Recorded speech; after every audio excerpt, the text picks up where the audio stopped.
мангул, монгол.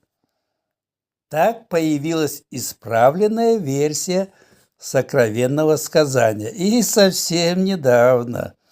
Ее писали в 1962-79 годах. Что хорошо легло в уже существовавшую схему о монголо-татарах.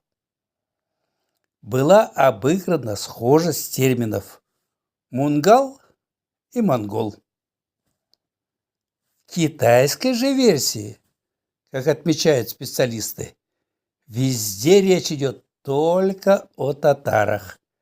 И иероглифы Манхолии, монгол, отсутствуют напрочь.